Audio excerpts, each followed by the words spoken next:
कई बार हम जानकारी के अभाव में बड़ी गलती कर देते हैं। हमें उस बात का एहसास काफ़ी समय निकल जाने के बाद दूसरों से होता है। हालांकि गलती करना भी एक सीखने की प्रक्रिया होती है। समझदारी इस बात में होती है कि उस गलती को कितनी जल्दी सुधार लिया जाए। यदि आप जानकारी होने के बाद भी अपनी गलती नहीं सुधारते हैं, तो फिर वह आपकी सबसे बड़ी गलती है और वह आपकी असफलता का सबसे बड़ा कारण बन सकता है। आइए पढ़ते हैं एक राजा और एक किसान की प्रेरक कथा। एक दंत कथा है।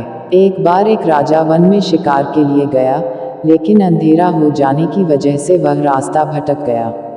उसे एक किसान की झोपड़ी दिखाई दी। राजा ने किसान के पास जाकर पूछा, क्या मैं रात भर के लिए यहाँ ठहर सकता हूँ? किसान ने हामी भर दी और राजा की खूब खातिरदारी की। अगली सुबह जाने से पहले राजा ने किसान से कहा, मैं तुम्हारे सेवा सत्कार से बहुत प्रसन्न हुआ। उसने किसान से कहा कि वह पास में स्थित चंदन का वन तुम्हें उपहार में देता हूँ। गरीब किसान ने राजा का धन्यवाद किया, लेकिन उसे चंदन के मूल्य का तनिक भी अंदाजा नहीं था।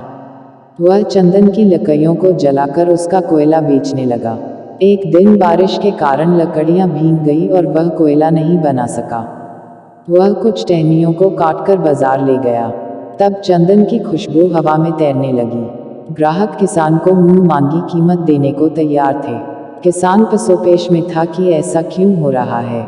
एक ग्राहक से पूछने पर उसने चंदन की कीमत बताई तो किसान की आंखों में आंसू आ गए। उसे एहसास हुआ कि कैसे उसने जानकारी के अभाव में चंदन की लकड़ियों को बर्बाद कर दिया। गलती पर पछताने के बजाय उसका निराकरण करने का प्रयास करना चाहिए।